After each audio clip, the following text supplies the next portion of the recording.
வணக்கம் மக்களே, welcome to our channel இன்னைக்கு சினிமா. ஸோ இதுதான் நம்மளோட ஃபர்ஸ்ட் மூவி ரிவ்யூ வீடியோ பாருங்கள். பிடிச்சிருந்தா சப்ஸ்கிரைப் பண்ணி வச்சுக்கோங்க. நம்ம சேனலை லைக் பண்ணுங்கள், ஷேர் பண்ணுங்கள், கமெண்ட் பண்ணுங்கள். உங்களுக்கு எதாவது ஒப்பீனியன்ஸ் இருந்தாலோ இல்லை வேறு ஏதாவது மூவிஸ் பார்க்கணுன்னாலும் கண்டிப்பாக கமெண்ட் பண்ணுங்கள். பார்த்துட்டு அதை பற்றி வீடியோ போடுறேன். ஸோ இன்றைக்கி நம்ம வீடியோக்குள்ளே போகலாம். இன்றைக்கி சினிமா எதை பற்றி இருக்க போகுதுன்னு பார்த்தீங்கன்னா, Dhurandhar 2 official sequel of Dhurandhar 1. இது ஒரு ப்ராப்பர் பாலிவுட் மூவி தான். Director, actor, cast and crew எல்லாருமே ப்ராப்பரான ஒரு பாலிவுட் ஆக்டர்ஸ் தான். அதோட டப்டு வேர்ஷன் தான் நான் இங்கே பார்த்தேன். ஸோ அதை பற்றி தான் நம்ம ரிவ்யூ இன்றைக்கி இருக்க போகுது. துரந்தர் 1 பார்த்திங்கன்னா ஒரு டெரரிஸ்ட் அட்டாக் நடக்குது. பாகிஸ்தான்லேருந்து இந்தியா மேலே டெரரிஸ்ட் அட்டாக் நடக்குது. ஸோ அதை கொஞ்சம் நம்ம ப்ரிடிக்ட் பண்ணி அதுக்கான ஆக்ஷன் நம்ம சீக்கிரம் பண்ணோன்னா அந்த கண்ட்ரியில் நம்மளோட ஏஜென்ட் ஒருத்தங்க, ரா ஏஜென்ட் இன்டெலிஜென்ஸ் ஏஜென்ட் ஒருத்தங்க இருந்தாங்கன்னா நம்ம ப்ரிடிக்ட் பண்ணி பண்ணலாம் அப்படிங்கிற மாதிரி நினச்சி இந்தியாவிலேருந்து ஒரு ஸ்பை ஏஜென்ட் அனுப்பிவிடுவாங்க. அந்த ஏஜென்ட் பார்த்திங்கன்னா அங்கே இருக்கிற கண்ட்ரியோட அஃபேர் கண்ட்ரோல் பண்ணுற மாதிரி ஒரு கேங் இருக்கும். அந்த கேங்கில் ஒரு டாப் பொசிஷன் போகணுன்னு ட்ரை பண்ணிகிட்ருப்பார். அதுக்கான ஸ்டெப்ஸ்லாம் எடுத்து வச்சுட்ருப்பார். அதோட ஃபர்ஸ்ட் பார்ட் எண்ட் ஆயிரும். ஸோ கண்டிப்பாக செகண்ட் பார்ட் எதை பற்றி இருக்க போகுதுன்னு பார்த்திங்கன்னா, ஒரு சக்சீட் பண்ணாரா இல்லையா, நம்ம கண்ட்ரி என்ன நம்ம பிளான் பண்ண நம்ம கண்ட்ரியோட பிளான் சக்சீட் ஆச்சா இல்லையா, என்ன ஆச்சு, அதை அவர் எப்படி பண்ணார், அது அதுக்கப்புறம் அவர் என்ன ஆனாருங்கிறத பற்றி தான் படம் இருக்க போகுது. இந்த பார்ட் பற்றி நம்ம ஃபர்ஸ்ட் பேசும்போது என்னென்னா, கண்டிப்பாக நம்ம இந்த படத்தோட கேஸ்ட் அண்ட் க்ரூ அப்ரிஷியேட் பண்ணியே ஆகணும், with no doubt. So first ஹீரோவான Ranveer Singh extreme level performance first பார்ட்லேயே பார்த்துருப்பீங்க. செகண்ட் பார்ட்லேயும் எக்ஸ்ட்ரீம் லெவல் பர்ஃபார்மன்ஸ் சொல்லதே இல்லை. அவ்வளோ டெடிக்கேட்டடாக நம்மளுக்கு அவரோட பேர் ஒரு இடத்துல சொல்லுவாங்க, ஹம்சா அப்படின்னு. அப்படின்னா என்னென்னா சிங்கம்னு அர்த்தமாமா. அதுவும் ஒரு டைலாக்லேயே வரும். உண்மையாலுமே இவரோட கேரக்டர், இவர் அந்த படத்தில் பண்ணுற அந்த சில விஷயங்கள், இவர் அங்கே போய் நம்ம கண்ட்ரிக்காக எவ்வளோ பண்ணுறாருன்னு பார்க்கும்போது உண்மையாலுமே அந்த பேருக்கு ஜஸ்டிஃபை பண்ணும்போது இவரே ஒரு சிங்கம் மாதிரி தான் அந்த படத்தில் இருப்பார். அந்தளவுக்கு பயங்கரமாக பெர்ஃபார்ம் பண்ணியிருக்காரு. சூப்பராக இருக்குது. நம்மளுக்கு அந்த ரன்வீர் சிங்குங்கிறத தாண்டி உண்மையாலுமே ஒரு ஸ்பை ஏஜென்ட் பார்க்குற மாதிரி தான் இருக்கும். அதுதான் அந்த ரோலுக்கு இவர் பண்ண ஜஸ்டிஸாக நான் பார்க்குறேன். அடுத்தது இன்னொருத்தரை பற்றி சொல்லணுன்னா, சஞ்சய் தட். அவர் எஸ்பி சௌத்ரி ப்ளே பண்ணியிருப்பார். ஃபர்ஸ்ட் பார்ட்லேயே பார்த்துருப்பீங்க. எக்ஸ்ட்ரீம் லெவலில் ஒரு வைபான ஒரு கேரக்டர். ஏன்னா இந்த ஃபர்ஸ்ட் பார்ட் பார்த்துட்டு அந்த சில ரீல்ஸ் அண்ட் ஷார்ட்ஸ் பார்க்கும்போது இந்த ரியல் லைஃப் கேரக்டர்ஸோடு கம்பேர் பண்ணிலாம் போட்டிருந்தாங்க. அதிலே நிறைய இடத்துல இந்த எஸ்பி சௌத்ரி அஸ்லாம் அவரோட ரியல் லைஃப் ஃபுட்டேஜ்லாம் பார்த்தேன். அதிலே அது ஒரு மாதிரியான ஒரு ஆளாக தான் அவர் இருந்தார் ரியல் லைஃப்பில். ஆனால் அதை விடவே அந்த சினிமாவில் இவரை ஜஸ்டிஃபை பண்ணி அந்த கேரக்டரோட அந்த வைபை அப்படியே உள்ள எடுத்துகிட்டு வந்திருந்தார். நீங்கள் அது சினிமா பார்க்கும்போது நல்லாவே பார்க்கலாம். அடுத்தது இன்னொருத்தரை பற்றி கண்டிப்பாக இவரை பற்றி மென்ஷன் பண்ணியே ஆகணும்னா, மாதவன் சார். இதெல்லாம் அவர் பண்ணியிருப்பார். அது ரியல் லைஃப்பில் யார் அப்படிங்கிறது நிறைய பேர் தெரிஞ்சிருக்கும். ரியல் லைஃப் கேரக்டர்ஸில் மேட்ச் பண்ணி பார்த்துருப்பீங்க. ஸோ அவரோட கேரக்டர் பார்க்கும்போது உண்மையாலுமே நம்மளோட நேஷ்னல் செக்யூரிட்டி அட்வைசரான அஜித் தோவல் சார் மேலேயே எனக்கு ஒரு மரியாதை வந்துருச்சு. அந்தளவுக்கான இந்த கேரக்டர் அவ்வளோ ஜஸ்டிஃபை பண்ணி அவங்களோட ஹார்ட் ஒர்க் என்ன, அவங்க எந்த அளவுக்கு நமக்காக அங்கே இது பண்ணிட்டுருக்காங்க அப்படிங்கிற மாதிரி எக்ஸ்ட்ரீம் லெவலில் சூப்பராகவும் போர்ட்ரேவும் பண்ணியிருந்தாங்க. அந்தளவுக்கு இருந்தது. அடுத்தது சாரா அர்ஜுன் அவங்கள பார்த்தீங்கன்னா, இந்த மூவியில் அவங்களுக்கான ஸ்கோப் கொஞ்சம் கம்மி தான். ஃபர்ஸ்ட் பார்ட்டில் அவங்களுக்கும் கொஞ்சம் நிறைய சீன்ஸ் அதெல்லாம் இருந்தது. இதில் கொஞ்சம் கம்மி தான். பேசிக்லி கொஞ்சம் எமோஷனல் சீன்ஸ் அந்த மாதிரி மட்டும்தான் இவங்களோட இது இருக்கும். ஸ்கோப் கொஞ்சம் கம்மி தான். லவ் சீன்ஸ்க்கான ஸ்கோப்பே கொஞ்சம் இந்த படத்தில் கொஞ்சம் கம்மி தான். வைத்திருந்தாலும் இட் வாஸ் டோட்லி ஜஸ்டிஃபைபிள். சூப்பராக இருந்தது படம், வித் நோ டவுட். அண்ட் முக்கிய விஷயம் நம்ம அப்ரிஷியேட் பண்ணியே ஆகணும், இந்த படத்தில் போட்ட செட்ஸு, விஎஃப்எக்ஸ், கிராஃபிக்ஸ் எக்ஸ்ட்ரீமாக உண்மையாலுமே டெடிக்கேட்டடாக இந்த படத்தோட கதையை ரொம்ப பிடிச்சி அதுக்குள்ளே நம்ம ஒரு ஜஸ்டிஃபையபிளாக ஒரு படம் கொடுக்கணும் அப்படிங்கிற மாதிரி ஒரு இன்ட்ரெஸ்ட் இருந்தால் மட்டும்தான் பண்ண முடியும். இந்த செட்டோட art work and set work top notch. அதில் உங்களுக்கு உண்மையாலுமே ஏதோ பாகிஸ்தானில் தான் போய் எடுத்திருப்பாங்க போல். அந்த கண்ட்ரிலாம் இப்படி தான் இருக்குங்கிற மாதிரி நம்மளுக்கு ஒரு ஐடியா இருக்கும். அது எக்ஸ்ட்ரீமாக அப்படியே அந்த ஸ்க்ரீனில் கொண்டு வந்திருப்பாங்க. உண்மையாலுமே சூப்பராக இருந்தது. அடுத்து இந்த படத்தோட கேஸ்ட்குள்ளே இருந்த அந்த ஒரு ஆஃப் ஸ்க்ரீன் கெமிஸ்ட்ரி ஆன் ஸ்க்ரீனில் ரொம்ப சூப்பராக கொண்டு வந்திருப்பாங்க. உங்களுக்கு இது ஒரு இடத்துல கூட அந்த ஒரு என்னடா இது அப்படிங்கிற மாதிரி அந்த ஒரு ஆர்டிஃபிஷியலாகவே இருக்குது. உண்மையாலுமே ஏதோ அவங்களுக்குள்ளே நடந்துக்கிற ஒரு கான்வர்சேஷன் மாதிரி தான் இருக்கும். இந்த கேஸ்டிங் டாப் நாச். நான் திருப்பி சொல்கிற மாதிரி இந்த கேஸ்டிங் டேரக்டருக்கு ஒரு உண்மையாலுமே ஒரு சல்யூட் தான். அந்தளவுக்கு ப்ராப்பராக பண்ணியிருக்காங்க. அடுத்தது ரொம்ப முக்கியமாக captain of the ship director Aditya Dhar. அவர் தான் ப்ரொடியூசரும் கூட. மனுஷன் அவரோட படம் நம்ம ஏற்கனவே நிறைய பார்த்துருப்போம். துரந்தர் 1 இல்லாமல் சர்ஜிக்கல் ஸ்ட்ரைக்கில் எல்லாமே நம்ம பார்த்துருப்போம்.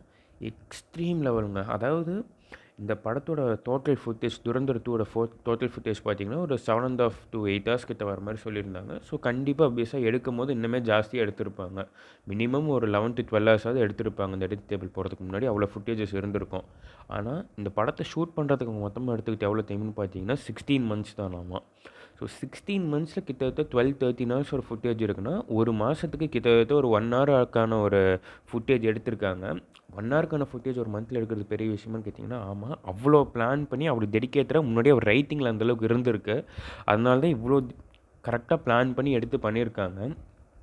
உண்மையாலுமே வந்துட்டு ரொம்ப சூப்பரான விஷயம். அவ்வளோ வந்துட்டு அந்த கிரவுண்ட் ஒர்க் அவ்வளோ பண்ணியிருக்காரு. என்ன பிரச்சனை நம்ம கண்ட்ரியில் என்ன பிரச்சனை போகுது, அங்கே என்ன பிரச்சனை போகுது, எதனால் அங்கேருந்து இங்கே வந்துட்டு அதை கனெக்ட் பண்ணி கிரவுண்ட் ஒர்க், அந்த கிரவுண்ட் ஒர்க்காகவே அவருக்கு உண்மையாலுமே ஒரு ராயல் சல்யூட் தானே. நம்மளுக்கு நிறைய விஷயம் இப்போ தெரிய வருது. ஓகே, எதனால தான் இந்த விஷயம் நம்ம கண்ட்ரிலாம் அப்படி பண்ணாங்களா, இதுக்காக தான் கொஞ்சம் ஒரு டிராஸ்டிக்கான கொஞ்சம் ஒரு நம்ம ஒரு இது பண்ணாங்களா, நம்ம கண்ட்ரியில் இவ்வளோ ஒரு டஃப் டெசிஷன்ஸ்லாம் எடுத்தாங்களான்னே நம்மளுக்கு இது மூலியமாக தெரிய வருது. அந்தளவுக்கு இருக்குது. அண்ட் அடுத்தது வந்துட்டு இந்த படத்தோட சினிமோட்டோகிராஃபர், அவரை பற்றி கண்டிப்பாக அங்கே சொல்லியே ஆகணும். ஏன்னா எந்த இடத்துல அந்த கேமரா எப்படி வச்சா நமக்கு இந்த பக்கம் அங்கே இன்டென்ஸாக ஃபீல் ஆகும், எங்கே லாங் ஷாட் வைக்கணும், எங்கே அந்த ஒரு ஃபேஸ் பக்கத்தில் க்ளோஸ்அப் ஷாட் வைக்கணும், எப்படி பண்ணால் நம்மளுக்கு இன்டென்ஸாக ஃபீல் ஆகும், அந்த இடத்துல நம்மளோட ப்ரெசன்ஸ் இருக்க மாதிரி ஃபீல் ஆகுங்கிறத மனுஷன் யோசித்து பிளான் பண்ணி பண்ணியிருக்காரு. எக்ஸ்ட்ரீமாக வந்துட்டு அவர் ஒர்க் பண்ணியிருக்காரு. ஏற்கனவே பாலிவுட்டில் ஒரு ஃபேமஸான சினிமாட்டோகிராஃபர் தான். பட் இந்த படத்தில் அவரோட ஒர்க் வந்துட்டு அது கண்டிப்பாக அது ஒரு அப்ரிஷியேட் பண்ணியே ஆகணும். அடுத்து ரொம்ப ரொம்ப ரொம்ப முக்கியமான ஆள், இவங்க 2 பேர்த்துக்குமே ஈக்குவலி முக்கியமான ஆள் எடிட்டர் சிவகுமார் பாணிக்கர் அப்படிங்கிறவர். அதாவது 4 hours படம். ஜென்ரலாக நம்ம ஒரு 2 hours படம் போகணுனால எப்படா இன்டர்வல் வரும், எப்படா திருப்பி படம் முடியுங்கிற மாதிரி ஃபீல் பண்ண வைப்போம். 4 hours, அதாவது கரெக்டாக எக்ஸாக்டாக சொன்னால் 3 hours 50 minutes கிட்ட. ஒரு செகண்ட் ஒரு நிமிஷம் நம்மளுக்கு போரே அடிக்காது. ப்ராப்பராக எப்படி படம் டேக் ஆஃப் ஆகுதோ அதே மாதிரி 2 hour வரைக்கும் எக்ஸ்ட்ரீமாக போயிட்டே இருக்கும். ஒரு இடத்துல கூட நம்மளுக்கு வந்துட்டு என்னடா அது அப்படிங்கிற போரே அடிக்காமல் அந்தளவுக்கு எங்கே எடிட் பண்ணணும், எங்கே கட் பண்ணணும், எந்த இடத்துல வந்துட்டு கொஞ்சம் ஒரு ஷார்ட் லாங்காக இருந்தாலும் நிறையா ஷார்ட்ஸ் இல்லாமல் ஒரு சீன் வந்துட்டு ஒரே கேமரா மூமெண்ட் இருந்தாலும் எங்கே அந்த இதை வந்துட்டு அப்படியே வைக்கணும், அந்த சீனை எப்படி அங்கேயே வைக்கணும், எங்கே கட் பண்ணி நிறைய ஷார்ட்ஸ் காட்டணுங்கிறத எக்ஸ்ட்ரீமாக யோசித்து பிளான் பண்ணி பண்ணியிருக்காங்க. உண்மையாலுமே எடிட்டர் வந்துட்டு எந்தளவுக்கு டேரக்டர் ஒரு கேப்டன் ஆஃப் த ஷிப்போ, இவர் இன்னொரு கேப்டன் ஆஃப் த ஷிப்புன்னு தான் நான் சொல்லுவேன். இந்த படத்தில் இருக்க கேஸ்டனுக்கு ஒவ்வொருத்தருமே அப்ரிஷியேட் பண்ணியே ஆகணும். ஏன்னா இது ஒரு கலெக்டிவான ஒரு டீம் எஃபோர்ட் தான். ஸோ எல்லாருக்குமே ஒரு ஹேட்ஸ் ஆஃப். எனக்கு தெரிஞ்சு ரொம்ப நாள் கழிச்சு ஒரு சூப்பரான ஒரு படம். அதாவது நம்ம நிறைய இந்த ஃபீல் குட் மூவிஸ் அதெல்லாம் விட்டுருங்க, அது வேறு, that's a different kind of ஒரு ஜான்ரா. ஆனால் ஒரு ஆக்ஷன் படம் ரொம்ப நாள் கழிச்சு எக்ஸ்ட்ரீம்லி சூப்பராக இருக்குது, எல்லாருமே பார்க்கக்கூடிய அளவுக்கு இருக்குது, ஒரு ரீவாட்ச் போடுற அளவுக்கான, முக்கியமாக தேட்டர்லேயே ரீவாட்ச் போடுற அளவுக்கான ஒரு இதாக இருக்குது அப்படின்னா நான் இந்த படம் தான் சொல்லுவேன். ஸோ இது வந்துட்டு உண்மையாலுமே நம்ம கண்ட்ரி நமக்காக இங்கே என்ன பண்ணுது, பேசிக்கலி என்னென்னா உடனே இது ஒரு ப்ரொபகேண்டா, நீ என்ன இந்த சைடு நிற்கிறியா அந்த பக்கம், அதெல்லாம் எதுவுமே இல்லைங்க. நமக்கு இந்த படம் பார்க்கும்போது வெளியே வரும்போது நம்மளுக்கே தோணும், நம்ம இன்றைக்கி இங்கே நல்லா இருக்கோம், நம்ம நிம்மதியாக இருக்கும் அப்படின்னா எங்கேயோ ஒரு பாகிஸ்தான்லேயோ ஆப்கானிஸ்தான்லேயோ ஏதோ ஒரு கண்ட்ரியில் யாரோ ஒரு இந்தியன் நேஜன் நம்மளுக்காக அவங்க கஷ்டப்பட்டுட்டு இருக்கான். அது நம்மளுக்கு உண்மையாலுமே தோணும். இந்த படம் நம்மளுக்கு தோண வைக்கும். அது என்றைக்கும் நம்ம தோணவும் செய்யணும். நம்மளுக்கு உங்கள் கிரேட்ஃபுல்லாகவும் இருக்கணும். ஓகே, இந்த படம் எப்படி பார்க்கலாமா, வாட்சா ஸ்கிப்பா அப்படின்லாம் கேட்டிங்கன்னா டெஃபினெட்லி மஸ்ட் வாட்ச்னு தான் நான் சொல்லுவேன். அதுவும் மஸ்ட் வாட்ச்னா சும்மா நம்ம வீட்டில் வந்து பார்க்குறது அதெல்லாம் இல்லைங்க. தியேட்டரில் மஸ்ட் வாட்ச். இது ஒரு அடல்ட்ஸ் ஏ ரேட்டட் மூவி தான். அது கொஞ்சம் வைலன்ஸ்லாம் கொஞ்சம் ஜாஸ்தியாக தான் இருக்கும். ஸோ கிட்ஸ் வந்துட்டு தவிர்க்கிறது நல்லது. அண்டு தியேட்டருக்கு வந்துட்டு கண்டிப்பாக தியேட்டரில் போய் பாருங்கள். இது ஒரு மஸ்ட் வாட்ச் மூவி. தியேட்டர்லேயே பார்க்கலாம். ரீவாட்சே தியேட்டரில் நீங்கள் பார்க்குற அளவுக்கு இருக்கும். இன்னும் ஓவராக ஹைப் கொடுக்குற மாதிரி இருக்குன்னா அந்தளவுக்கு இந்த படம் ஜஸ்டிஃபை பண்ணியிருக்குமானா பண்ணியிருக்குங்க. நீங்கள் போய் தியேட்டரில் போய் பார்க்கும்போது உங்களுக்கு தெரியும். அடுத்து இந்த படத்துக்கு என்னோட ரேட்டிங் என்னன்னு பார்த்தீங்கன்னா, வித் நோ டவுட் நான் 9/10 கொடுப்பேன். ஏன்னா நான் ஜென்ரலாக எல்லா படத்துக்குலாம் ஜாஸ்தி ரேட்டிங் கொடுக்க மாட்டேன். இந்த படத்துக்கு 9/10 கண்டிப்பாக கொடுப்பேன். ஏன்னா அவ்வளோக்கு அவ்வளோ இந்த படத்தில் வந்துட்டு ஜஸ்டிஃபைடாக கொடுத்துருக்காங்க நிறைய விஷயம். நம்மளுக்கே வந்துட்டு ஓகே அப்படின்னு உங்களுக்கு இந்த 9/10 கொடுக்கணும், அது உங்களுக்கு ஜஸ்டிஃபைபிளாக இருக்கும். நீங்கள் தியேட்டர் போய் பார்த்தீங்கன்னா உங்களுக்கே புரியும். அது கண்டிப்பாக தியேட்டரில் போய் பாருங்கள், என்ஜாய் பண்ணுங்கள். அவ்வளோதாங்க, நம்ம வீடியோ இதோட முடிச்சுக்கலாம். என்னோடய ஃபர்ஸ்ட் வீடியோ தான் அது.